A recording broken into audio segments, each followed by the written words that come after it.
ماشاءاللہ ماشاءاللہ. الحمدللہ رب العالمین.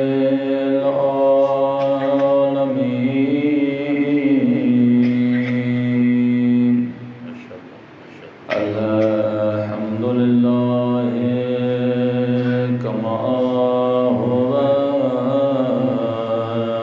أهله.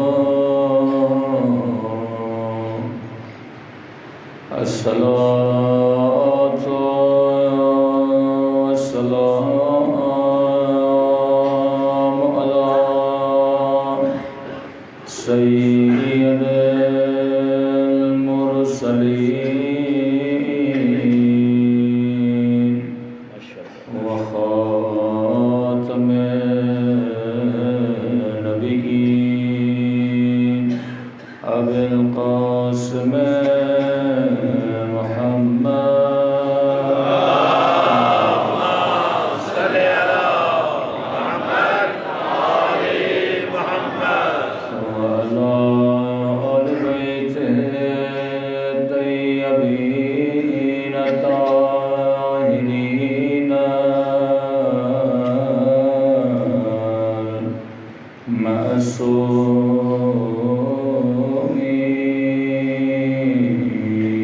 سب مل کے اپنے آقا کے ظہور کی دعا. اللہم کل ولیک وجہد الحسن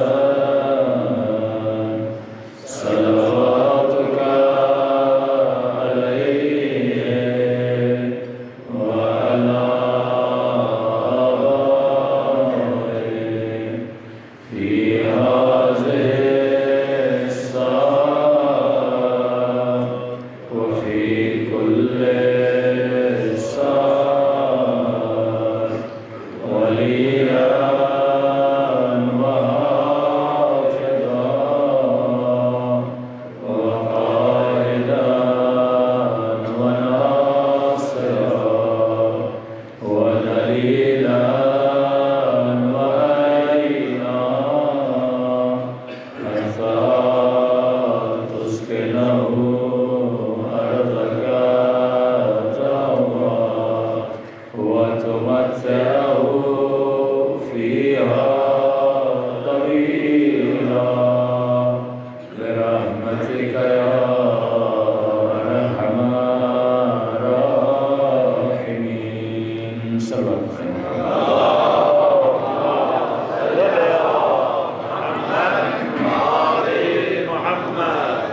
بسم اللہ الرحمن الرحیم. رب اشرح لي صدری ويسر لي امری واحلل عقدۃ من لسانی یفقهوا قولی. اما بعد فقد قال سبحانه وتعالى في محكم كتابه المجيد وفرقانه الحميد وقوله الحق وهو أصدق الصادقين. بسم الله الرحمن الرحيم. قد جاءكم من الله نور وكتاب مبين. بآواز بلند صلوات علی محمد.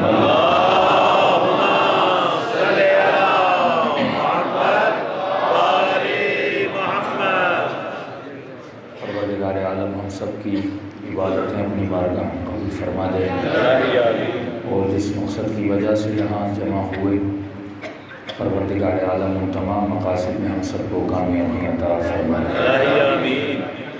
تیسرا سلسلہ گفتگو ہے عقیدے اور عقل کے عنوان سے. جب تک انسان کا عقیدہ مضبوط نہ ہو تب تک انسان کا عمل مضبوط نہیں ہوتا. اکثر ہمارے عقیدے تقلیدی عقیدے ہیں، تحقیقی عقیدے نہیں ہیں. تقلید کرنا حیوان کا کام ہے، تحقیق کرنا انسان کا کام ہے. حیوان کو آپ جو سکھاتے ہیں وہ کرتا ہے. کبھی آپ سے یہ نہیں پوچھے گا کہ میں ایسا کیوں کروں.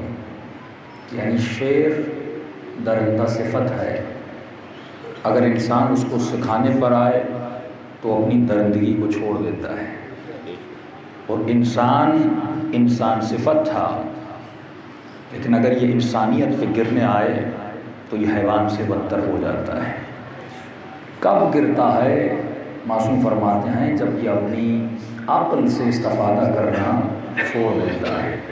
عقل ایک پاور ہے، ایک طاقت ہے جو خدا نے انسان کو دی، اور اس لیے دی تاکہ اگر یہ عبادت کرے تو عقل کے ذریعے سے، اگر کسی کو نبی مانے تو عقل کے ذریعے سے، اگر کسی کو امام مانے تو عقل کے ذریعے سے، اگر پوری امت اپنی عقل سے فیصلہ کرتی تو عقل کا فیصلہ تھا کہ علی کو امام ہونا چاہیے، کیونکہ عقل علم کو پسند کرتی ہے، عقل شرافت کو پسند کرتی ہے، عقل شجاعت کو پسند کرتی ہے، اور تمام تر صفات آقا علی بن ابی طالب کی شخصیت میں پائی جاتی تھیں کہ تمام تر القاب اگر فضائل ملے تو علی بن ابی طالب کو ملے. کسی بھی صحابی کی فضیلت میں اتنی روایتیں نہیں ہیں جتنی علی بن ابی طالب کی فضیلت میں ہیں. وہ شجاعت کا قصہ ہو، وہ علم کا قصہ ہو، وہ جنگ کا قصہ ہو، وہ حسب ہو، وہ نسب ہو، ہر فضیلت میں علی آگے آگے چل رہے ہیں. تو عقل کا فیصلہ ہے، تم اس کو اپنا امام مانو جو سب سے زیادہ عقل مند ہو، جو سب سے زیادہ عالم ہو. لیکن جب انسان عقل کو چھوڑ دیتا ہے اور تقلید کے پیچھے جاتا ہے، تقلید کیا ہے کہ میرا رواج کیا کہتا ہے، میری رسمیں کیا کہتی ہیں، میرا قبیلہ کیا کہتا ہے، میرے آباء و اجداد کیا کہتے ہیں. اسی پاکستان میں جب ہم شیعوں کو سمجھانے کی کوشش کرتے ہیں کہ عزاداری میں اس پہ ذرا سوچا کرو، یہ کرنا چاہیے کہ نہیں، تو جواب کیا ملتا ہے؟ ارے ہم تو سالوں سے کہہ رہے ہیں، آپ ابھی ہمیں روک رہے ہیں. تو پتہ چلا جواب یہ ملتا ہے کہ ہم تقلید کرتے ہوئے آ رہے ہیں اور آپ ہمیں کہتے ہیں کہ تحقیق کرو. تو جہاں پہ ٹکراؤ ہوتا ہے وہ ٹکراؤ ہے عقل کا اور نقل کا. کوئی انسان کہتا ہے مجھے نقل پہ چلنا ہے، کوئی انسان کہتا ہے مجھے عقل پہ چلنا ہے. اور قرآن کہتا ہے کامیاب وہی ہے جس نے اپنی عقل سے عبادت کی، جس نے عقل سے فیصلہ لیا، اور ناکام ہے وہ انسان، نامراد ہے وہ انسان جس نے عقل کو پیچھے چھوڑا اور رسم و رواج کے پیچھے چلا. اور یہاں تک خدا نے کہا اولئک کالانعام بل ہم اضل، بلکہ وہ حیوان ہے، حیوان سے بھی بدتر ہے. صلوات پڑھے محمد وعلی محمد. اللہم صلی علی محمد وعلی محمد وعجل فرجہم. تو انسان کو سوچنا چاہیے جس دین کو میں مان رہا ہوں کیا وہ دین عقلانی بھی ہے کہ نہیں ہے، جس مذہب کو میں مان رہا ہوں وہ مذہب عقلانی بھی ہے کہ نہیں ہے. اب ہوتا کیا ہے، انسان یا افراط میں جاتا ہے، انسان یا تفریط میں چلا جاتا ہے، یعنی یا زیادہ دنیا دار بن جاتا ہے یا زیادہ دیندار بن جاتا ہے. اسلام کہتا ہے عقل کی ایک بہترین صفت ہے، اگر وہ صفت تمہارے عقل میں آ گئی تو تمہارے عقیدے بن جائیں گے، عقیدے درست ہو جائیں گے. مولا وہ کون سی صفت ہے؟ فرمایا اس صفت کا نام ہے صفت عدل. اور قرآن بھی کہتا ہے کہ ہم نے تجھے قوم وسط بنایا، بیچ والی قوم، یعنی نہ تو مسیحی ہے نہ تو یہودی ہے. مسیحی وہ بھی پٹڑی سے اتر گئے، یہودی وہ بھی پٹڑی سے اتر گئے. آج دیکھیے مسیح کیا کرتے ہیں. مسیحیوں نے کہا اپنے راہبوں کو کہ شادی کرنے کی ضرورت نہیں ہے، اولاد پیدا کرنے کی ضرورت نہیں ہے. ایک طرف یہ ان کے راہبوں کا عمل تھا، ایک طرف ان کی عوام ہے. عوام نے کیا کہا؟ ہمیں صرف دنیا کے پیچھے جانا ہے. جو لگژری لائف اسٹائل کا تصور ملا وہ عوام کے ذریعے سے ملا کہ اپنی دنیا کو آباد کرنے کے لیے اگر دوسروں کی دنیا کو خراب کرنا ہے تو کرو، اپنے بچوں کی خوشی کے لیے اگر ہزاروں بچوں کی زندگی کو تباہ کرنا ہے تو کر دو. آج یہی مغرب کا تصور ہے، اگر امریکہ کو بچانا ہے چاہے پوری دنیا کو تباہ کرنا ہے تو کر دو، اگر اسرائیل کو بچانا ہے چاہے ہزاروں فلسطینی مرتے ہیں تو مر جائیں. یہی انڈیا کا تصور ہے، یہی لگژری لائف اسٹائل کا تصور ہے. بھائی انڈیا کو بچانا ہے چاہے کشمیر میں ہزاروں مسلمان مرتے ہیں تو مر جائیں. یہ لگژری لائف اسٹائل کا جو تصور تھا یہی قرآن نے ارشاد کیا کہ میں نے تجھے قوم وسط بنایا، یعنی میں ایسی قوم بنایا جس قوم میں تعادل تھا، جس قوم میں نہ افراط تھا نہ تفریط تھی، جو قوم یہ نہیں سوچتی تھی بس مجھے خود کو بچانا ہے. اس قوم کا تصور یہ تھا اگر میں ایک انسان ہوں تو مجھے پوری انسانیت کا سوچنا ہے. اگر امام حسین اپنی ذات کا سوچتے کبھی مدینے سے مولا کو نکلنا نہیں چاہیے تھا. امام کی نماز بھی بچی ہوئی تھی, مولا کا روزہ بھی بچا ہوا تھا, سیدہ زینب کی چادر بھی بچی ہوئی تھی, اور سکینہ کا بچپنا بھی بچا ہوا تھا. بڑی عزت سے زندگی گزار رہے تھے مدینے میں, نماز بھی پڑھ رہے تھے, درس و تدریس بھی ہو رہا تھا. لیکن کربلا سے کیوں نکلے؟ ایک جملہ کہا, لِإِصْلَاحِ امت جدی, کہ ہم صرف اپنی جانوں کو بچانے کے لیے نہیں آئے, ہم انسانیت کو بچانے کے لیے آئے ہیں, ہم پوری کائنات کو بچانے کے لیے آئے ہیں. جو انسان اس کائنات میں پیدا ہو کر آتا ہے اس کی صرف یہ ذمہ داری نہیں ہے کہ وہ انسان صرف اپنا گھر بچائے, صرف اپنی روزی کا سوچے, صرف اپنے کاروبار کا سوچے, صرف اپنے بچوں کی پڑھائی کا سوچے. اگر اس نے ایسا سوچا تو اس میں اور اس میں حیوان میں کوئی فرق نہیں ہے, اس میں اور مغرب کے لوگوں میں کوئی فرق نہیں ہے. رسول فرماتے ہیں ہم نے تجھے امت وسط بنایا, ہم نے تجھے عقل کی طاقت سے نوازا, اور عقل تمام تر انسانیت کو بے منظر ایک انسان دیکھتی ہے. فرمائیے ساری کائنات ایک بدن کی مانند ہے, کوئی بھی انسان, اس لیے امام علی وصیت کرتے ہیں میرے لال حسن, کہیں پر بھی کسی مظلوم کو دیکھو اس مظلوم کی مدد کرنے جانا, یہ مت دیکھنا وہ مسلمان ہے یا مسلمان نہیں ہے, بس یہ دیکھنا کہ وہ انسان ہے کہ انسان نہیں ہے. ماشاءاللہ ماشاءاللہ ماشاءاللہ. یہ تصور تھا عالم اسلام کا, لیکن مغرب کا تصور کچھ اور تھا. وہ لگژری لائف اسٹائل کا تصور تھا, وہ تصور سیلفشنس کا تصور تھا, وہ تصور اپنی ذات کو بچانے کا تصور تھا. اور وہ تصور تب پیدا ہوتا ہے جب انسان کی عقل ختم ہو جاتی ہے, جب اس کی عقل میں صفت عدل نہیں ہوتی. یہ نہیں کہ حسین کے مقابلے میں آنے والوں کے پاس عقل نہیں تھی, یہ نہیں جو علی کے مقابلے میں آئے تو ان کے پاس عقل نہیں تھی. تو مولا فرماتے تھے کہ اس کے پاس عقل ہے. امام نے کہا عقل ہے, لیکن وہ عقل نہیں جو پسندیدہ عقل ہے. مولا وہ کون سی عقل ہے اور عقل کی تعریف کیا ہے؟ تو مولا نے وہ تاریخی جملہ فرمایا, العقل ما عبد بہ الرحمن, عقل مند وہ ہوتا ہے جو اپنی عقل سے شیطان کی عبادت نہ کرے بلکہ رحمان کی عبادت کرے. کس راستے میں اپنی عقل کو استعمال کر رہے ہو؟ عقل ایک ابزار ہے, عقل ایک ٹول ہے, تم اس کو یوز کہاں کر رہے ہو؟ اچھے راستے میں یوز کرو کر سکتے ہو, برے راستے میں یوز کرو کر سکتے ہو. جس طرح یہ امام بارگاہ ہے, جب آپ نے لی تھی بنائی تھی تو رنگ ونگ نہیں تھا, صحیح ہے نا. اب جیسا اس کو کلر کرنا چاہو کرو, یہ ابزار ہے, یہ ٹول ہے نا. اس ٹول کو جس رنگ میں رنگنا چاہو, یہ شاید قرآن کی آیت ہے کہ صبغۃ اللہ, کون ہے جو خود کو اللہ کے رنگ میں رنگنا چاہتا ہے؟ کون ہے جو خود کو اہل بیت کے رنگ میں رنگنا چاہتا ہے؟ آپ نے امام بارگاہ کو رنگ کیا, یہاں پہ کالے کپڑے لگائے, حسین کا نام لگایا. اب جیسے امام بارگاہ میں آئے تو آپ کو ایک تصور ملا کہ یہ ایسی جگہ ہے جہاں پہ حسین کا ذکر ہوتا ہے. لیکن ایسی ہی بلڈنگ اگر کسی کیسینو والے کو دے دیتے, وہ اپنے رنگ میں رنگ دیتا, اس کو اپنا رنگ دیتا. اسی طرح عقل ایک ٹول ہے, اس کو تم کس رنگ میں رنگنا چاہتے ہو؟ معصوم فرماتے اس کو ان صفات میں رنگو جو صفات اہل بیت کی صفات ہیں, اور اس کی بہترین صفت ہے صفت عدل. میاں نہ روی, نہ افراط ہو نہ تفریط ہو.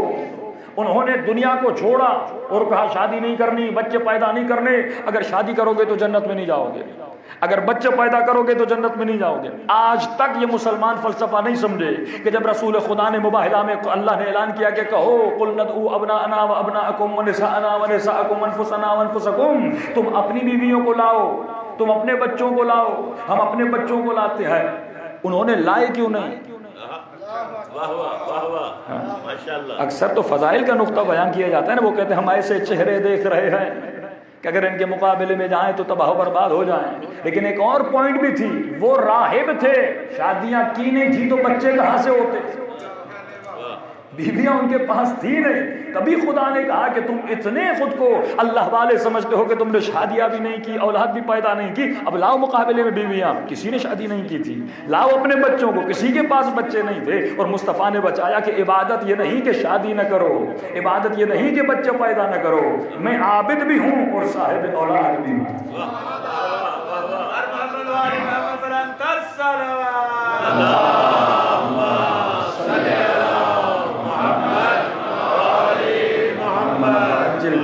تو یہ عقل کی کرامت تھی اور اسلام کی کرامت تھی جس نے آپ کی زندگیوں کو بچا لیا.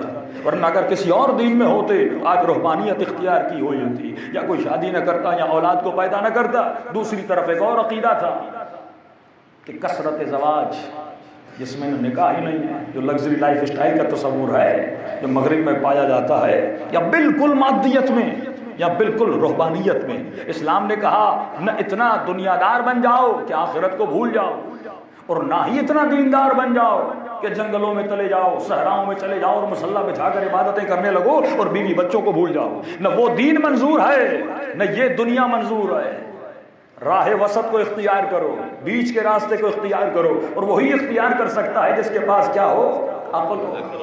فرمایا انسان حریص ہے، اس کے حرص کی صفت، اس کی تمنائیں اس کو ڈبو دیتی ہیں، اور مولا فرماتے ہیں وائے ہو بڑھاپے کی تمنا سے۔ جتنا انسان بوڑھا ہوتا ہے اتنا حرص بڑھتا جاتا ہے۔ کیسے کا مولانا؟ دعا کریے بوڑھا ہو گیا ہوں، موت قریب آنے والی ہے، اللہ نے بیٹا دیا ہے، جوان ہے، اتنی زندگی دے بیٹے کی شادی دیکھ سکوں۔ کہ ٹھیک ہے اللہ آپ کو زندگی دے بیٹے کی شادی دیکھیں، بیٹے کی شادی ہو گئی، پھر کہ خدا اتنی زندگی دے شادی دیکھ لی، اس کے بچے دیکھ لی، پھر اللہ نے دعا قبول کی، بچے دیکھے، خدا آپ شاد دعا قبول کی ہے، بچے بھی دیکھ لیے، بچوں کی جوانی دیکھ لوں، وہ جوان ہو گئے، خدا اب اتنی زندگی دے بچوں کے بچے دیکھ لوں۔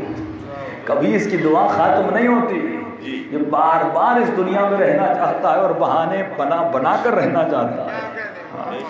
معصوم فرماتے ہمیشہ تیار رہو اس مرگ ابدی کے لیے جہاں تجھے بنایا گیا، جس کے لیے تجھے بھیجا گیا، جس کے لیے کمانے کے لیے تجھے بھیجا گیا۔ دنیا وہ بینک ہے جہاں پہ تو مال کماتا ہے آخرت کے لیے، نہ کہ دنیا کے لیے۔ دو اکاؤنٹ بناؤ، ایک اکاؤنٹ دنیا کا، ایک اکاؤنٹ قبر کا۔ دنیا کا اکاؤنٹ ہم بھر رہے ہیں جو لے جانا ہی نہیں ہے، لیکن آخرت کا اکاؤنٹ سب کا خالی ہے، اور اسی کا خالی ہوتا ہے جس کا یہاں پہ خالی ہو۔ اگر انسان کے پاس عقل ہو تو تعادل برقرار کر۔ تعادل کا مطلب کیا ہے؟ دنیا کا اکاؤنٹ بھی بھرو، آخرت کا اکاؤنٹ بھی بھرو۔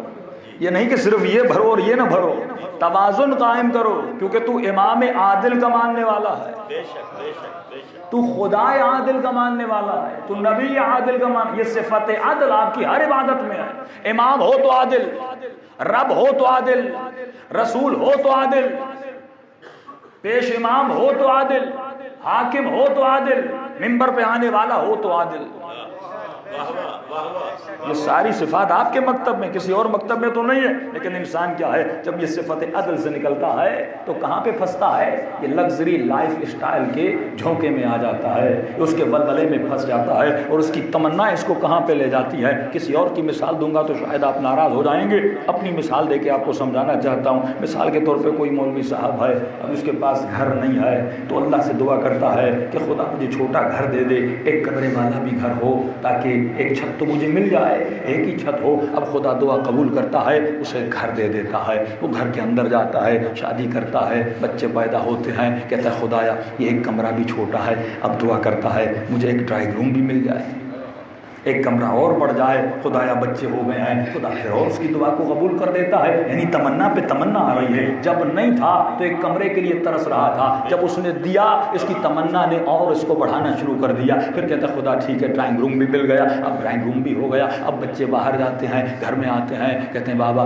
فلاں کے پاس ٹی وی ہے، ہمارے پاس ٹی وی نہیں ہے، اب یہ پریشان کرے تو کیا کرے؟ اب بیوی کہتی ہے کہ بچوں کے لیے ٹی وی لاؤ، کہتا ہے میرے پاس پیسے نہیں ہیں، تو بیوی کہے گی اے کاش کسی انجینئر سے شادی کرتی، کسی ڈاکٹر سے شادی کرتی، آپ سے شادی کر کے تو میں پھنس گئی، گھر میں ٹی وی بھی نہیں ہے، اب پوری رات سوچتا رہتا ہے، ایک طرف بیوی ہے دوسری طرف ٹی وی ہے، ایک طرف بیوی ہے دوسری طرف ٹی وی ہے، دونوں کے جھانکوں میں پھنس جاتا ہے۔ اب کرے تو کیا کرے؟ جب تمنا اسے پھنسا لیتی ہے، اب اسے کمانا تو ہے، کیسے کمائے؟ آمدنی کم ہے، لہذا حرص اس کو پکڑ لیتا ہے، ولا اس کو پکڑ لیتا ہے۔ اب یہ کیا کرتا ہے؟ اب یہ حرام خوری کے پیچھے جاتا ہے، اب لوگوں کے مال کو لوٹنے کے پیچھے جاتا ہے، اب کہیں سے رشوت، کہیں سے حرام خوری، کہیں سے چوری، کہیں سے ہیروئن کا کاروبار، جو بھی کرنا ہے، کیونکہ تمنا کو جو پورا کرنا ہے۔ اب بیچارے نے ٹی وی بھی لے لی، ٹی وی آ کر گھر میں لگا لی، اب بچے کہتے ہیں بابا آپ تو ٹی وی تو لائے ہیں، لیکن ہمارے ہمسائے کے پاس چلے جائیے، ان کے پاس 40 انچ کی ٹی وی ہے۔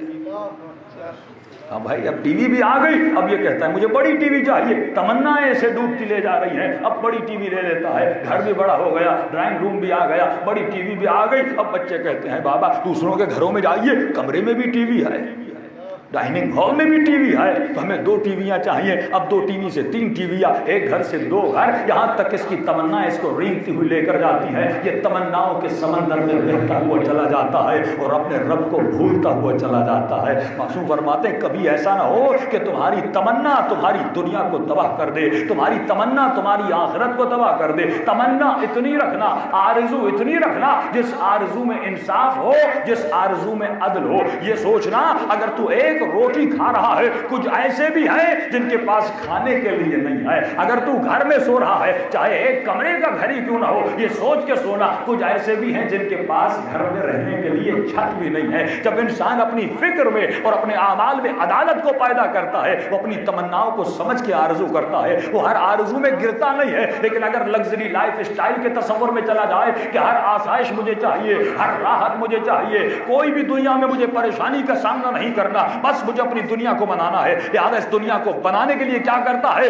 یہ لوگوں کو قتل کرتا ہے، یہ اپنے گھر کو بڑھانے کے لیے لوگوں کے گھروں کو گراتا ہے، یہ اپنی بستی کو بڑھانے کے لیے لوگوں کی بستیوں کو رونق دیتا ہے، یہ اپنے ملک کو بڑھانے کے لیے، اس کو سپر پاور بنانے کے لیے یہ غریبوں کا قتل کرتا ہے۔ یہی تو دنیا کا تصور ہے جس میں حب ذات کا تصور پیدا کیا، جس میں سیلفشنس کا تصور پیدا کیا، جس نے ہٹلر کو پیدا کیا، جس نے ہلاکو کو پیدا کیا۔ یہ سارے دنیا کے ظالم کیسے بنے؟ اگر مجھے اپنا تخت بچانا ہے، اس تخت کو بچانے کے لیے اگر حسین کو قتل کرنا ہے تو میں کروں گا، اگر زینب کی چادر کو لوٹنا ہے تو میں لوٹوں گا، اگر سکینہ کو تماچے مارنے ہیں تو میں ماروں گا۔ یہ تصور وہاں سے پیدا ہوتا ہے جب انسان میں حب ذات پیدا ہوتی ہے، اور دین اسلام اسی انسان کی حب ذات کو نکالنے کے لیے آیا۔ اے انسان، جب تو افراط میں جائے گا، جب تو تفریط میں جائے گا، میں نے تمہیں بچانے کے لیے ایک دستور بنایا، میں نے تجھے بچانے کے لیے ایک قانون بنایا۔ یہ قانون اگر تو پڑھ کے افراط میں جائے گا تجھے روک لے گا، اگر تو گرنے جائے گا تجھے تھام لے گا، تجھے راہ وسط پہ چلائے گا، تجھے صراط مستقیم پہ چلائے گا۔ خدا اس قانون کا نام کیا ہے؟ اباوی قد جاءکم من اللہ نور و کتاب مبین۔ ایک قانون کو میں نے بھیجا، اس قانون کا نام ہے قرآن، اس قانون کا نام ہے اللہ کا کلام۔ یہ قانون تجھے راہ وسط پہ لائے گا، اور اس قانون کے پڑھانے والوں کے نام ہے محمد و علی و مرتضیٰ۔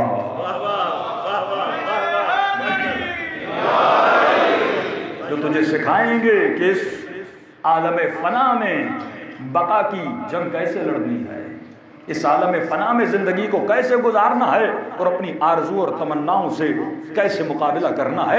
اہل بیت اسی کو سکھانے کے لیے آئے کہ انسان یہ عقل اس لیے دی ہے، یہ عقل کاپی کے لیے نہیں دی، یہ عقل تم نے اس لیے دی تاکہ تو سوچے، تاکہ تو فکر کرے۔ اور ہم نے قانون بھی دیا جسے شریعت کا نام دیا گیا۔ شریعت انسان کو بچانے کے لیے ہے، شریعت انسان کے دل سے خدا کی محبت کو ڈالنے اور اپنی محبت کو نکالنے کے لیے ہے۔ شریعت بتاتی ہے کہ روزہ رکھو تاکہ تمہیں احساس ہو کہ بھوک کیا ہوتی ہے، تاکہ تجھے پتا چلے کہ پیاس کیا ہوتی ہے، اور تمہارے وجود میں اعتدال کی حد پیدا ہو جائے۔ شریعت کہتی ہے کہ صدقہ دو تاکہ تمہیں غریب کی غربت کا پتہ چلے۔ شریعت کہتی ہے خمس دو تاکہ تجھے احساس ہو کہ مجھے دین کو بچانا ہے، تاکہ تمہیں احساس ہو کچھ غریبوں کو بچانا ہے، تاکہ تمہیں احساس ہو کچھ ایسی بستیاں بھی ہیں جہاں پہ نمازی تو ہیں لیکن نماز پڑھنے کے لیے مسجد نہیں ہے، کچھ ایسی بستیاں ہیں جہاں پہ مولانا تو ہے لیکن پالنے کے لیے کچھ پیسے نہیں ہیں۔ اسی لیے شخص 8ویں امام کے پاس آتا ہے، کہتا ہے مولا کوئی راستہ نکال دیجئے تاکہ میں خمس نہ دوں۔ امام نے اسے ڈانٹا، فرمایا یہ خمس جو ہے عون الدیننا، یہ خمس ہمارے دین کی مدد کے لیے واجب کیا گیا۔ اگر تو خمس نہیں دے گا تمہارا دین تباہ و برباد ہو جائے گا، اگر تو خمس نہیں دے گا تمہارے دین میں دیندار لوگ تباہ و برباد ہو جائیں گے، تمہارے حوضہ علمیہ تباہ ہو جائیں گے۔ اگر حوضہ چلتا ہے تو مومن کے خمس سے چلتا ہے، اگر یہ مراکز چلتے ہیں تو خمس سے چلتے ہیں۔ آج تم بڑی آسانی سے وفاتی جنان لے کر گھر میں پڑھتے ہو، اس کو لکھنے والا کون تھا؟ عباس قمی صاحب تھے۔ یہ بہار الانوار، یہ کتب اربعہ، یہ شہید اول، یہ شہید ثانی، یہ فقہ اور شریعت بڑی آسانی سے جا کر حج کرتے ہو۔ علماء نے تمام چیزوں کو جمع کیا، یہ ان مومنوں کی زحمت کی نشانی تھی جو اپنے مال سے خمس نکالتے تھے اور مراجع حوضے کو چلاتے تھے۔ اور یہ کب ہوگا؟ جب انسان اپنی ذات کی محبت کو نکالے گا، اپنے مال کی محبت کو نکالے گا۔ اہل بیت یہ نہیں کہتے کہ اپنے بچوں کا لقمہ اٹھا کے دو، فرماتے بچوں کو بھی کھلاؤ، خود بھی کھاؤ بنواؤ، گھر بھی بناؤ، جو مازاد مالا جائے اس کو دین خدا پہ لگا دو، کیونکہ تو دنیا میں صرف اپنی دنیا بنانے کے لیے نہیں آیا۔ اگر جو اس طرح زندگی بسر کرتا ہے یہ اسی تصور پہ چل رہا ہے جو مغربی تصور ہے، جو لگژری لائف اسٹائل کا تصور ہے، جو سیلفشنس کا تصور ہے کہ صرف مجھے اپنی ذات کو بنانا ہے، دوسروں کا سوچنا نہیں ہے۔ فرمایا جب تک اپنی ذات سے گزر کر دوسرے ذات تک نہیں پہنچو گے تب تک تم فلسفہ حسینی کو سمجھ ہی نہیں سکتے۔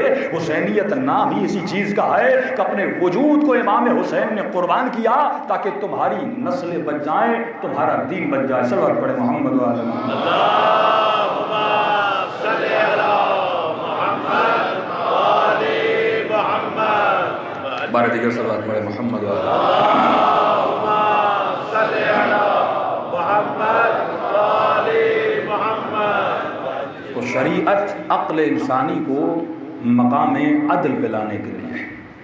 جو شریعت پہ عمل کرتا ہے وہ نہ افراط میں ہے نہ تفریط میں ہے، جو شریعت پہ عمل نہ کرے وہ یا افراط میں چلا جاتا ہے یا تفریط میں۔ دین اپنی مرضی کا نام نہیں ہے، دین اللہ کی مرضی کا نام ہے۔ میں نے دو لفظ کہے تھے، ایک لفظ عبد ہے، ایک لفظ عابد ہے۔ عبد بھی عبادت کرتا ہے، عابد بھی عبادت کرتا ہے۔ فرق یہ ہے عبد اور عابد میں، عابد عبادت کرتا ہے اپنی مرضی سے، عبد عبادت کرتا ہے خدا کی مرضی سے۔ تو دنیا میں کس کی مرضی سے جی رہا ہے؟ اپنی مرضی سے جی رہا ہے یا خدا کی مرضی سے جی رہا ہے؟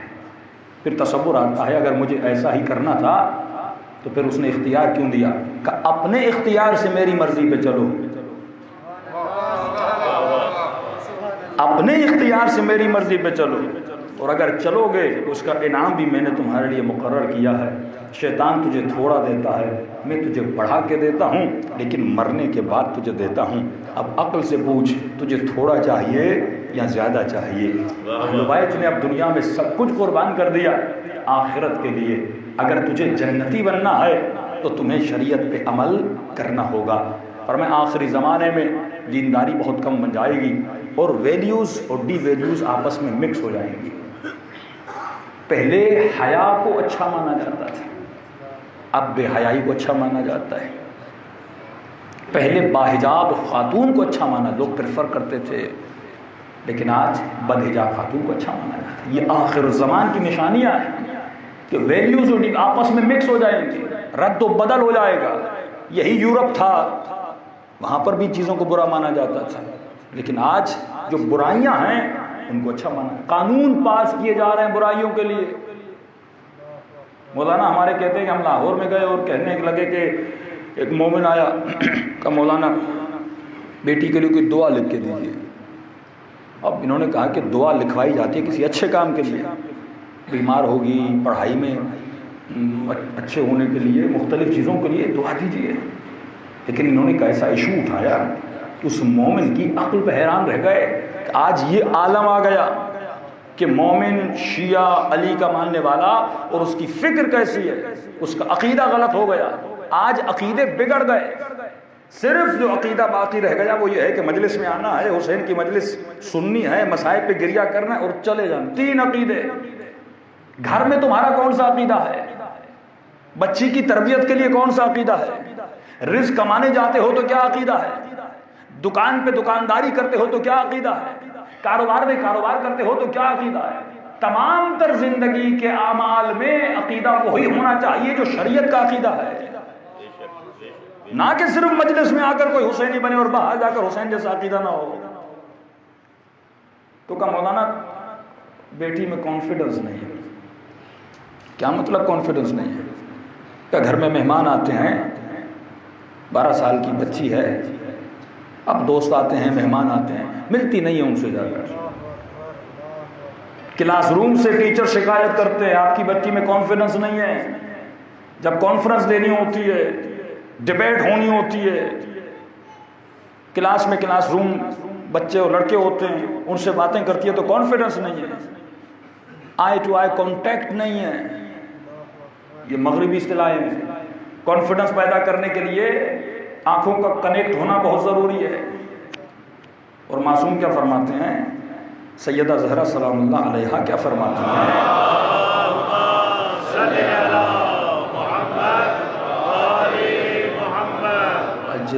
رسول فرماتے بیٹی تجھے پتا ہے کہ عورت اعلیٰ ترین مقام پہ کب پہنچتی ہے، خدا کی محبوب کب بنتی ہے، جی بابا کب بنتی ہے؟ فرمایا نہ کوئی نامحرم اسے دیکھے نہ وہ کسی نامحرم کو دیکھے. یہ رسول فرما رہے ہیں. لیکن آج کیا ٹریننگ دی جا رہی ہے؟ آئی ٹو آئی کانٹیکٹ ہونا چاہیے. اس نے کہا بندے خدا معصومین ہدایت کے لیے آئے تھے، گمراہی کے نسخے دینے نہیں آئے تھے. آج یہ سوچ بن رہی ہے. ایک شیعہ مربی جو بچی کو پال رہا ہے، جس کے گھر میں یہ بچی پل رہی ہے، جو سیدہ زینب کے مصائب پہ ہو رہا ہے، اس کی بچی میں عفت ہے، لیکن اس کو اپنی اولاد کی عفت پسند نہیں ہے. عفت صرف عورتوں کے لیے نہیں ہے، مردوں کے لیے بھی ہے. یہ نہیں کہ مرد آئے تو کانٹیکٹ پیدا کریں اور کہیں مولانا یہ صرف عورتوں کے لیے. عفت صفت مرد بھی ہے، صفت عورت بھی ہے. عورت یہ ہے کہ وہ نامحرم مرد کو نہ دیکھے، مرد کے لیے یہ ہے کہ وہ عورت نامحرم عورت کو نہ دیکھے. یہ صفت دونوں کی ہے. اب یہ صفت حد اعتدال میں ہو. معصوم فرماتے شہوت افراد میں چلی جائے تو خمود، تفریط میں چلی جائے تو بے حیائی اور بے غیرتی، اور سینٹر میں ہو تو اسے عفت کہتے ہیں. شہوت بری چیز نہیں ہے، اگر سینٹر میں ہو تو اسے عفت کہتے ہیں. افراط و تفریط میں چلی جائے تو بری ہے. خمود بھی برا ہے، یعنی بالکل کسی میں رہبانیت اختیار کر دے کہ مجھے شادی نہیں کرنی، بچے پیدا، یہ خمود ہے. کہتا ہے مجھے کچھ نہیں کرنا. یا بالکل بے غیرتی میں چلا جائے، اتنی شہوت اس کے وجود میں ہو کہ گناہ میں چلا جائے. اور اس کے پھر معصومین نقصانات بتاتے ہیں کہ سال میں 10 لاکھ لوگ، صرف امریکہ میں 10 لاکھ لوگ گناہ زنا سے مر جاتے ہیں. کئی بیماریاں اس کی وجہ سے پیدا ہوتی ہیں. یہ عذاب الہی لوگوں پر آتا ہے اگر لوگ اپنے وجود پر عفت کو پیدا نہ کریں. وجود میں عفت نہ پائی جاتی ہو، سینٹر لائن میں اپنے وجود کو لانا ہے. اسی طرح جو غضب ہے، اس کی تفصیل میں کل آؤں گا، اسی طرح جو غضب ہے اس کا بھی ایک افراط ہے، اس کی بھی ایک تفریط ہے. اگر یہ افراط اور اگر یہ تفریط میں چلا جائے تو اس کو جبن کہتے ہیں، انسان ڈرپوک بن جاتا ہے. اگر تفریط میں چلا جائے تو کہتے ہیں کہ انسان جیسے احمقانہ کام کرتا ہے، وہ شجاعت نہیں ہوتی. مثال کے طور پہ ایک مگرمچھ ہے اور آپ نے دیکھا ہوگا اس کے منہ میں سر ڈال کے بیٹھا ہوا ہے. یہ عاقلانہ کام نہیں ہے، یہ جاہلانہ احمقانہ کام ہے، یہ حماقت ہے. لیکن اگر یہی غضب سینٹر میں آ جائے تو خدا اسے شجاعت کا نام دیتا ہے، اسے غیرت کا نام دیتا ہے. آج بچوں کو سکھائیے، انسان یہ سوچے کہ میں سینٹر میں کھڑا ہوں یا افراط و تفریط میں چلا گیا ہوں. مکتب اہل بیت انسان کو سینٹر میں رہنے کا درس دیتا ہے کہ سوچو تم اپنی زندگی میں کس طرح اپنے قدموں کو اٹھا رہے ہو. اور میں نے آسان سا بار بولا تھا کہ مولانا پتہ کیسے چلے کہ زندگی میں ہمیں کرنا ہے تو کیا کرنا ہے. جو بھی کبھی کاروبار کرنا ہے، کبھی کہیں پہ جانا ہے، کسی سے بات کرنی ہے، کچھ لینا ہے، کریں تو کیا کریں. میں نے کہا بہت ہی سمپل فارمولہ ہے.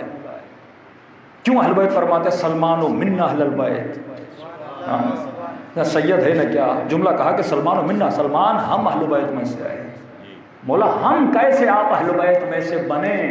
بہت ہی آسان فارمولہ، ہر مومن عمل کر سکتا ہے. مولا کیا کرے؟ امام فرماتے ہیں جو بھی کام کر رہے ہو، کہیں پہ جانا ہے، کوئی ڈیل کرنی ہے، کوئی کھانا کھانا ہے، کہیں پہ گھومنے جانا ہے، کسی سے بات کرنی ہے، کچھ بھی کرنا ہے، کرنے سے پہلے یہ سوچنا اگر حسین ہوتے تو کیا کرتے. سمپل سا فارمولہ ہے. اپنے ضمیر سے پوچھیے، کوئی چیز لینی ہے، کوئی چیز کھانی ہے، کہیں پہ گھومنے جانا ہے، کسی نامحرم سے جو بھی تعلق بنانا ہے، اس تعلق کے بنانے سے پہلے یہ سوچنا اگر میرے آقا حسین ہوتے تو کیا کرتے، اگر میرے مولا علی ہوتے تو کیا کرتے. تو جو جواب تمہارے ذہن میں آئے اسی پر عمل کرنا. صلوات پڑھے محمد و آل محمد. اللہم صلی علی محمد و آل محمد. بارہ دیگر صلوات پڑھے محمد و آل اللہم صلی علی محمد و آل محمد. محمد. تو اس عقل کو صفت عدل میں ڈھالنا ہے، اس کو سینٹر میں لانا ہے. نہ دنیا کے پیچھے اتنا دوڑنا ہے کہ انسان آخرت کو بھول جائے، نہ رہبانیت کو اختیار کرنا ہے کہ انسان اس دنیا کو ہی بھول جائے. کیونکہ بچے بھی پیدا کرنے ہیں، گھر بھی ہے، اولاد بھی ہے، اس زمانے میں بھی چلنا ہے. اور امام نے فرمایا کہ جب دنیا کے پیچھے جاؤ تو ایسے جاؤ جیسے ہمیشہ تجھے یہاں رہنا ہے، اور جب مصلی عبادت پر کھڑے ہو جاؤ تو ایسے عبادت کرو جیسے تجھے کل ہی مر جانا ہے.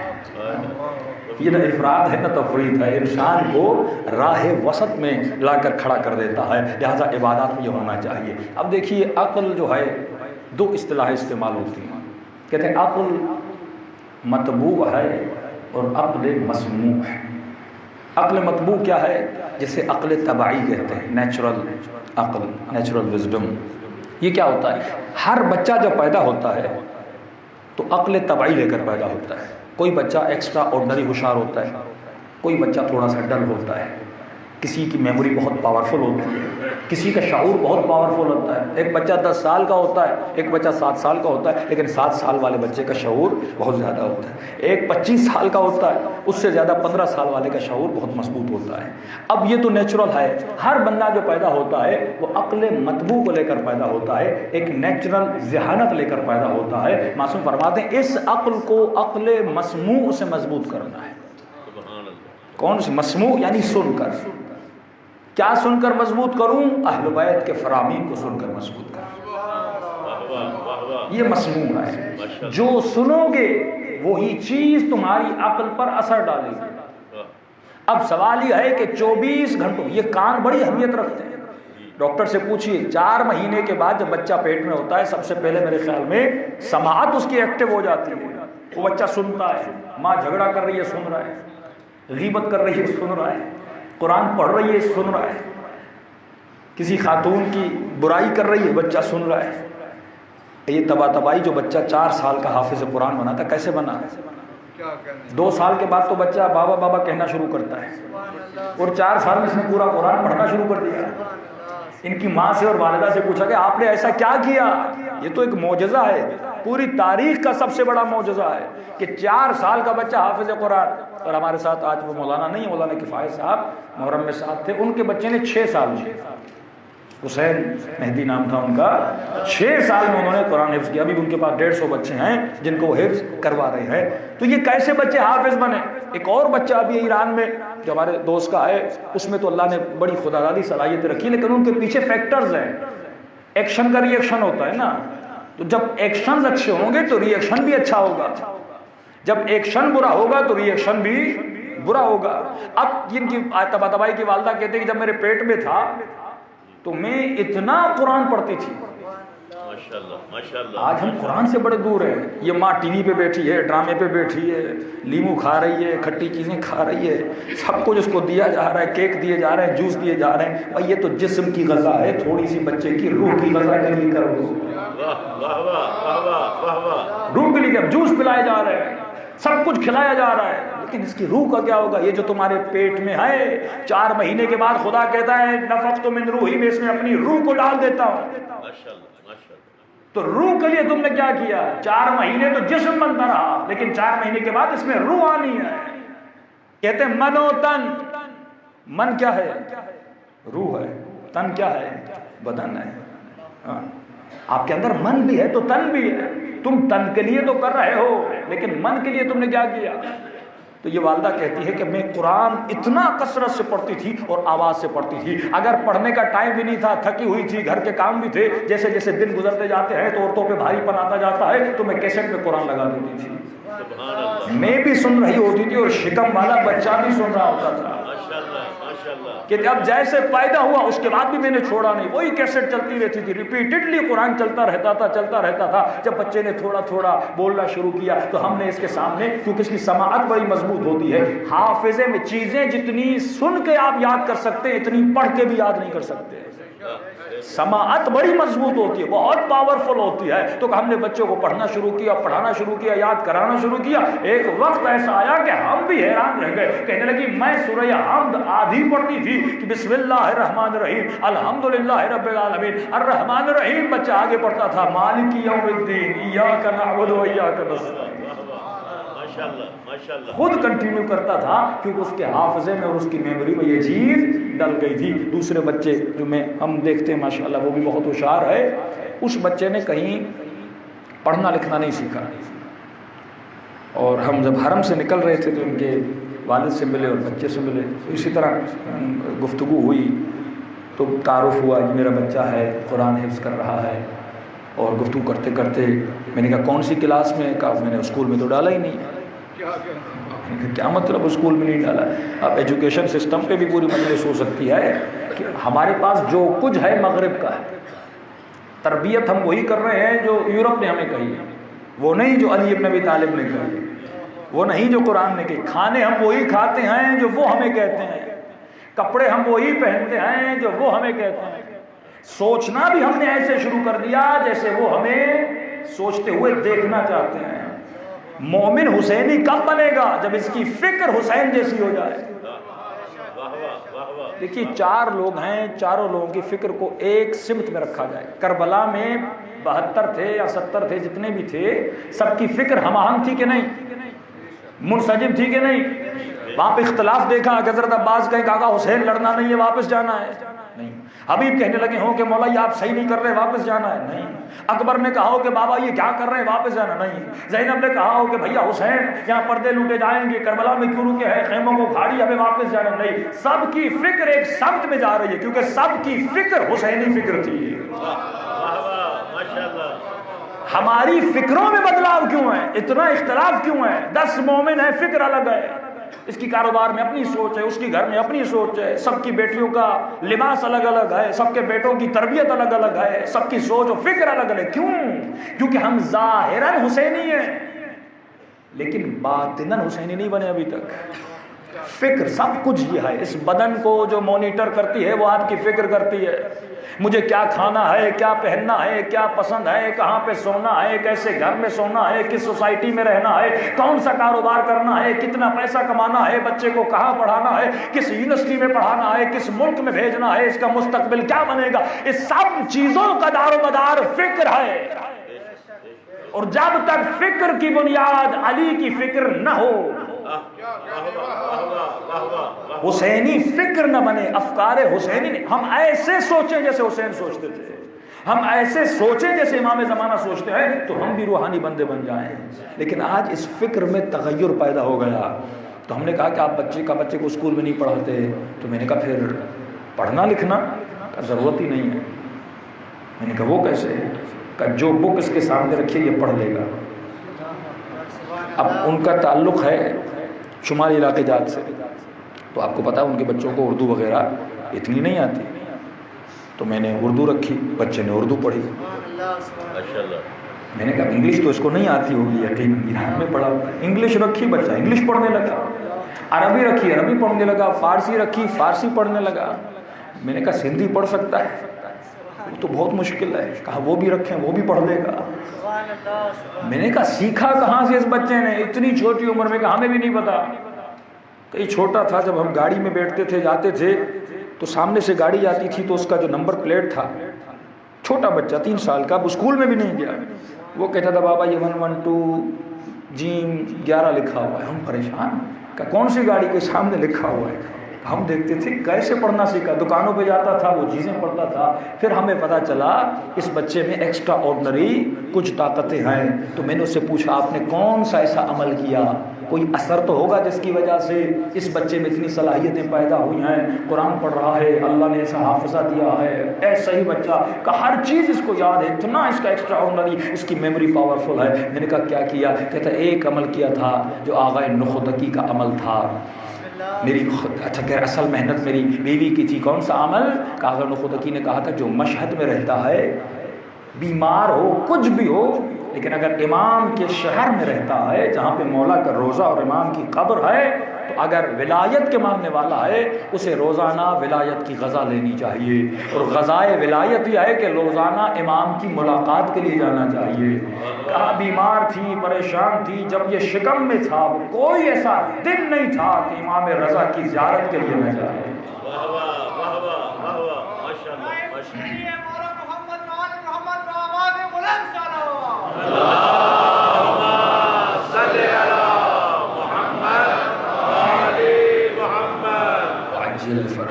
کا روز جاتے تھے اور امام رضا نے ایسا تحفہ دیا۔ سوال یہ ہے کہ تم نور کی محفل میں کتنا جاتے ہو؟ اور معصوم فرماتے العلم نور، علم نور ہے۔ آج اہل بیت نہیں ہیں ہمارے سامنے، اور اہل بیت کے اقوال ہیں۔ خدا کو آپ نہیں دیکھ رہے پر خدا کا کلام ہے۔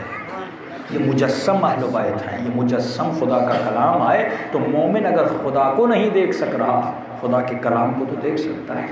مومن اگر علی کو نہیں دیکھ سک رہا تو علی بن ابی طالب کی نہج البلاغہ کو تو دیکھ سکتا ہے. تو جب تک انسان اپنے وجود کی تربیت نہ کرے تب تک انسان حسینی نہیں بنتا. جب تک اپنی فکر میں علی بن ابی طالب کی فکر کو نہ لائے تب تک انسان اہل بیت کے قریب نہیں جا سکتا. صلوات پڑھے محمد وعلی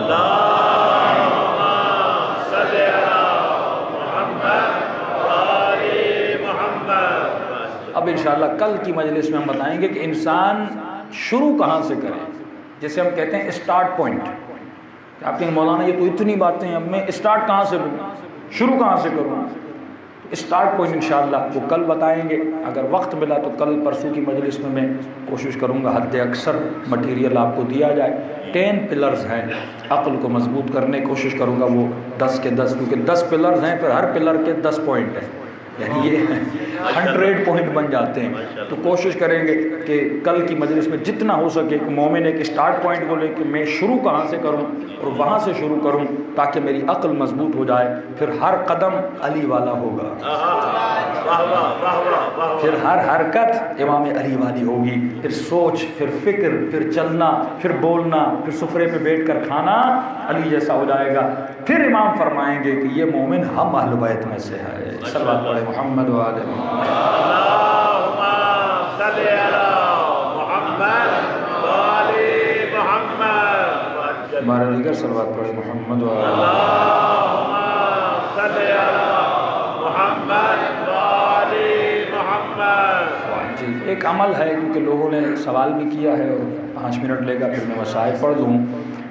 یہ بہت مجرب عمل ہے. ایران میں بہت بڑے عالم دین ہیں اور کشمیری کے یعنی شاگرد سمجھیں اور خود بھی بڑے اور رسیدہ آیت اللہ مبشر کاشانی جو آیت اللہ فخر کے بھی کلاس فیلو رہ چکے ہیں اور حیات ہیں، بہت ہی عارف باللہ، اور کسی مجتہد سے اس زمانے میں ملنا بڑا مشکل ہے.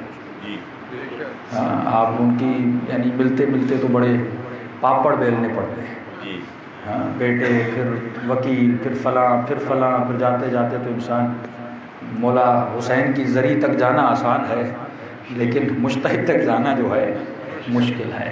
ان میں خوبی ہے کیونکہ میں خود اتنا نہیں جاتا مراجع کے دفتروں میں، لیکن ان سے انسیت اس لیے ہے کیونکہ ہم آدھا گھنٹہ بیٹھتے ہیں تو یہ بیٹھے رہتے ہیں. جی ماشاءاللہ. ہم 1 گھنٹہ بیٹھتے ہیں تو بیٹھے رہتے ہیں. اب انسان کی تمنا ہے کہ امام زمانہ کے ساتھ بیٹھے تو کم از کم مولا نہیں تو ان کے نائب کے ساتھ بیٹھنا نصیب ہو جاتا ہے. تو یہ نائب اہل بیت ہیں، ہونا چاہیے کہ مراجع کو بیٹھنا چاہیے لوگوں کے ساتھ، لیکن اب اطراف کے لوگ ایسے اتنے مسائل کھڑے کر دیتے ہیں کہ بہت مشکل ہو جاتا ہے. تو ان کا بڑا آسان ہے، وہ میں ان کا دفتر ہے، جو بھی مومن جائے. اور ان کی کتاب انشاءاللہ ہم ترجمہ کر رہے ہیں اگلے سال تک. اس سال تو ٹائم نہیں ملا. اس میں اذکار اور اوراد جو صرف اہل بیت سے منقول. بعض اوقات اتنے اذکار ہیں اہل سنت کی کتاب میں لیکن اہل بیت سے ان کا کوئی کنیکشن نہیں ہے.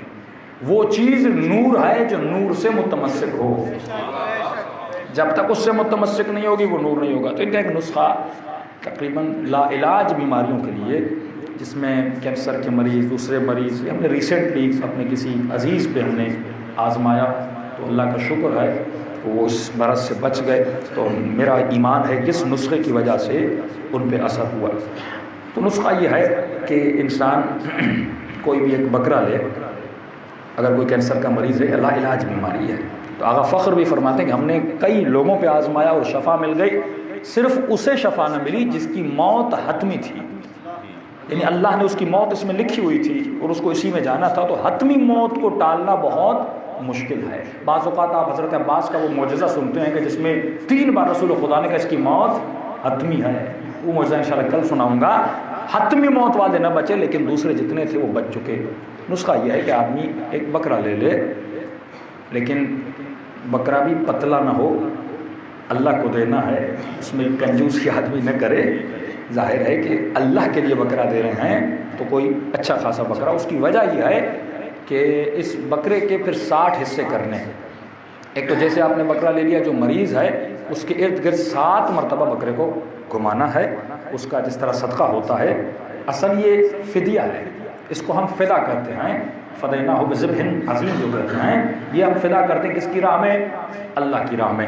اور اس کو فدا کرنے سے کیا ہوتا ہے؟ خدا اس مریض کی ساری بیماریوں کو ختم کر دیتا ہے. تو اس بکرے کو 7 مرتبہ گھمانا ہے. اگر مریض یہاں نہیں ہے، یورپ میں ہے، کسی اور ملک میں ہے، بیٹا ہے، آپ کی وہاں رسائی نہیں ہے، تو نیت کر کے اس کی نیت سے بھی آپ کر سکتے ہیں.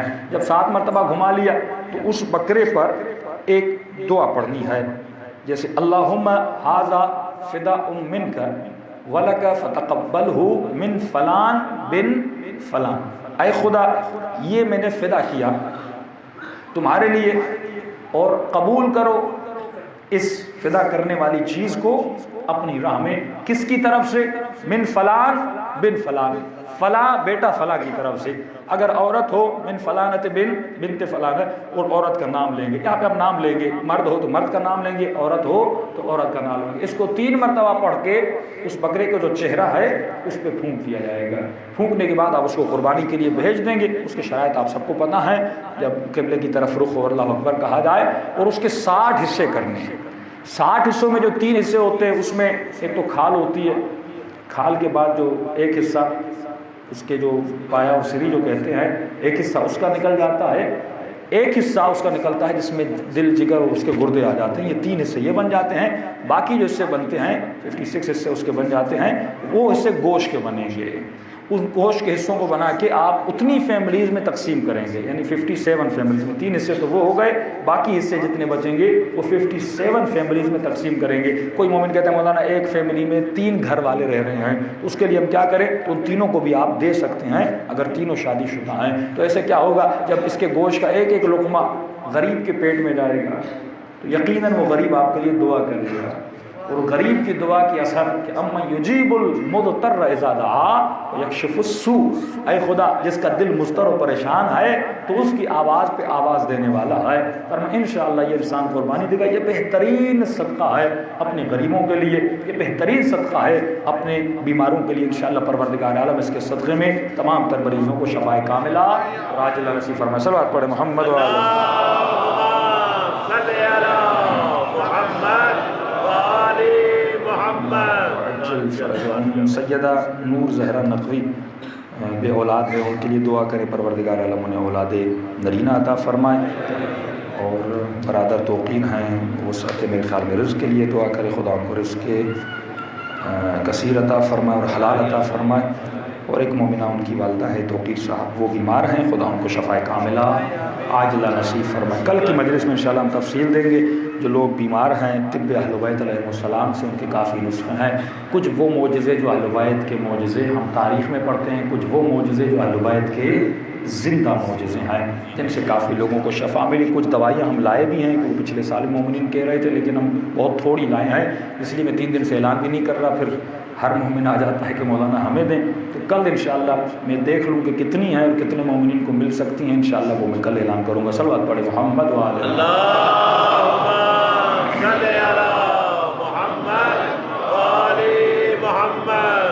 عجل فرجهم. دنوں کو کربلا لے جائیں اور اپنے آقا حسین بن علی کو سلام پیش کرے. سلام جب بھی کرے تو تصور کے ساتھ کیا کرے. تصور یہ ہو تو اس غریب مولا کا بدن سامنے ہے. تو پہلے دن میں نے روایت پڑھی کہ امام فرماتے ہیں ان ملعونوں نے حسین کو سلام کے قابل بھی نہیں سمجھا اور یہ کہتے رہے کہ یہ باغی ہے، یہ باغی ہے. آج ہم تجدید عہد کرتے ہیں کہ مولا میں آپ کو سلام کرنے آیا ہوں. دعائے زیارت عاشورہ جب پڑھتے ہیں اس کو ترجمے کے ساتھ پڑھا کریں. ترجمہ انسان کو بتاتا ہے کہ ہم امام سے کون سا عہد کرتے ہیں.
نگاہیں آسمان کی طرف بلند کی، رو کر کا خدا میرا حسین اس قابل تو نہ تھا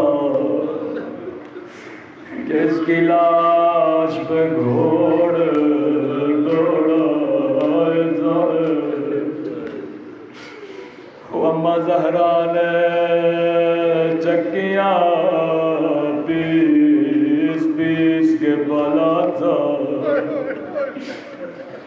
یہی وجہ تھی کہ جب بھی کوئی مومن چوتھے امام کے گھر سے گزرتا تھا ہمیشہ رونے کی آواز سنتا تھا۔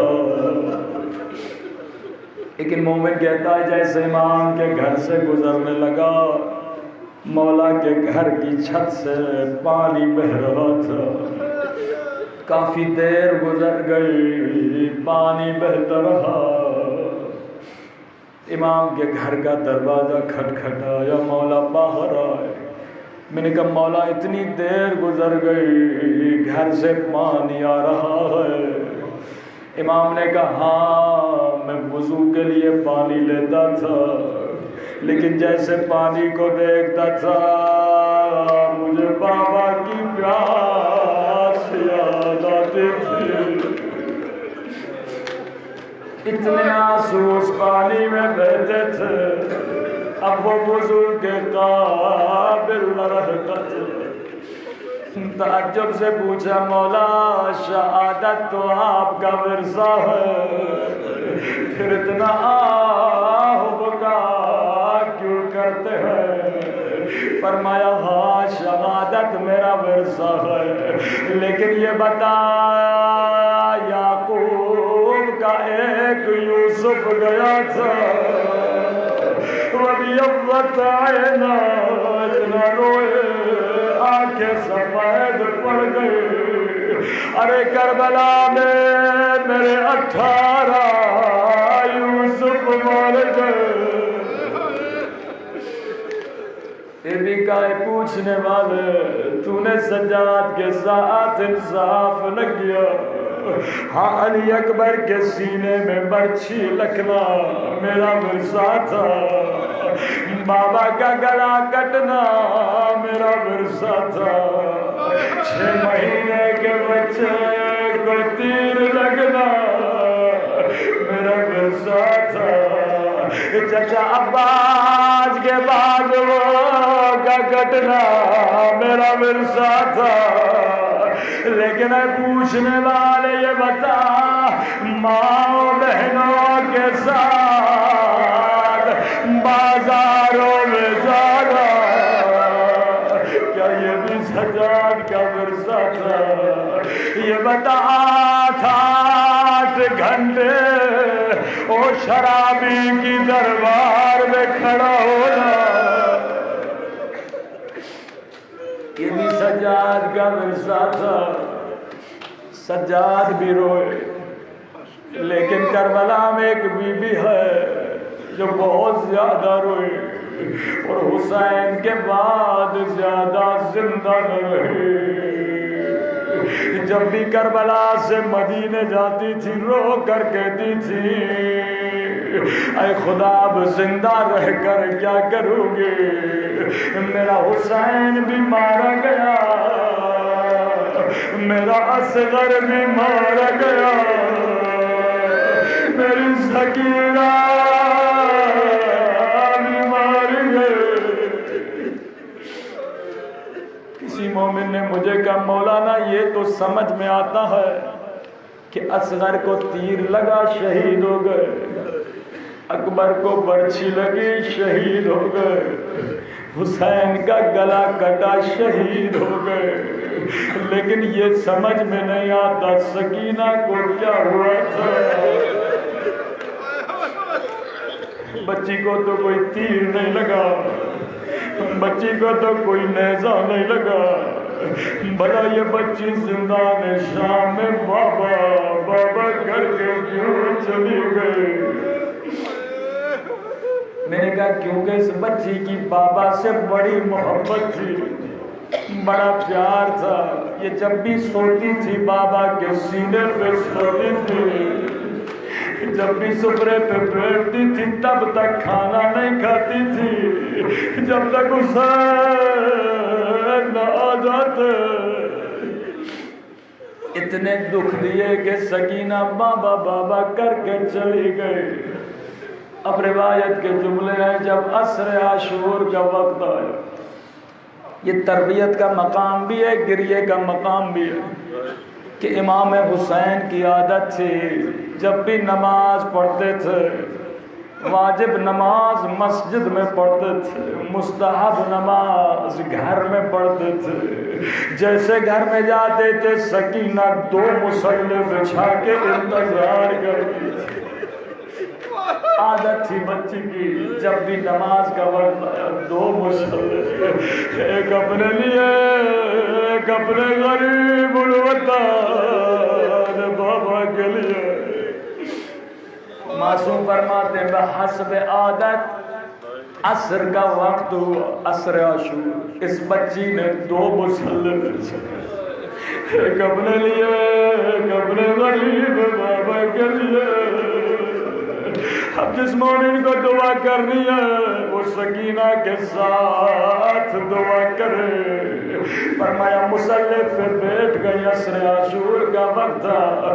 بچی نے ننے سے ہاتھوں کو بلند کیا، دعا کرنے لگی اے خدا میرے پردیسی بابا کی طرف خیر ہو، میرے پیاسے بابا کی طرف خیر ہو. لیکن بابا آتے تو کیسے آتے. فرمایا بچی دعا کر رہی. اتنے میں سکینہ کو کسی کے چلنے کی آواز آئی. بچی دوڑے دوڑے باہر گئی، شاید میرا بابا آ گیا. لیکن سنو گے بچی نے کیا دیکھا؟ دیکھا شمر ہے ہاتھ میں تازیانہ لیے ہوئے.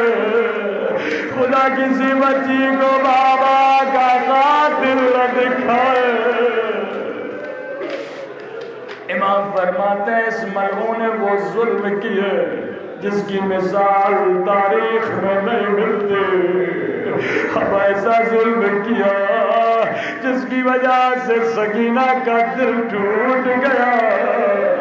سنو گے اس نے کیا کیا؟ چوتھے امام فرماتے ہیں بچی نے بڑے پیار سے پوچھا اے شمر کیا تو نے میرا بابا دیکھا؟ یہ ملعون کہتا ہے سکینہ کیا بابا کو دیکھنا چاہتی ہو؟ بچی نے کہا بڑی دیر سے بابا کا انتظار کر رہی ہو. فرمایا ملعون کے ہاتھ میں حسین کا کٹا ہوا سر تھا. ایک مرتبہ سر کو بچی کی طرف پھینک دیا.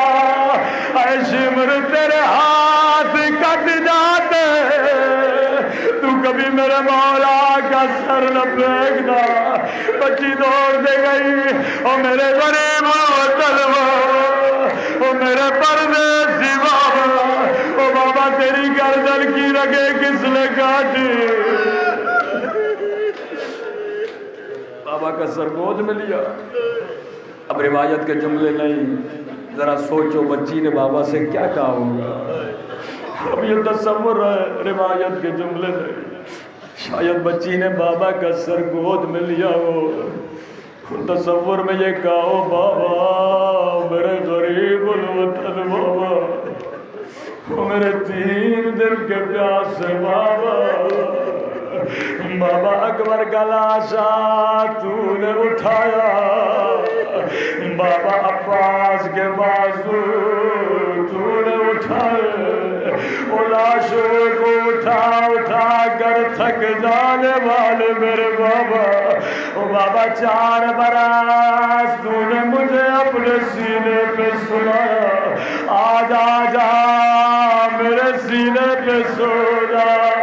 آیت اللہ مظاہری فرماتے ہیں بچی بابا سے پیار کر رہی تھی، یہاں شمر آگے بڑھا، بچی کو اتنے تماچے مارے کہ سکینہ بے ہوش ہو گئے. اب سکینہ بے ہوش ہے. زینب ڈھونڈتے خیمے میں پہنچی، کیا دیکھا بچی کے کان زخمی ہے، رخساروں پہ نیلے نشان ہے. ایک مرتبہ سر گود میں لیا. مجھے نہیں پتا زینب نے بچی کو کیسے ہوش میں لایا، شاید اتنا روئی آنسو چہرے پہ گرے. سکینہ کی آنکھیں کھلی. ادادار اب بتا سکینہ نے پہلا سوال کیا کیا؟ روایت کے جملے یہ نہیں کہا پھپھی اماں میرا بابا کہاں ہے، یہ نہیں کہا پھپھی اماں شمر نے مجھے تماچے مارے، یہ نہیں کہا پھپھی اماں میرا چچا پاس کہاں ہے. او میری ماں بہنوں اور سسنو، 4 سالہ بچی درس دے رہی ہے. فرمایا جیسے آنکھیں کھلی نگاہ زینب پہ پڑی، پہلا سوال کیا پھپھی اماں آپ کی چادر کہاں ہے؟ زینب نے کہا سکینہ جو شمر تیرے در لے گیا، ارے میری چادر بھی لے گیا. اللہ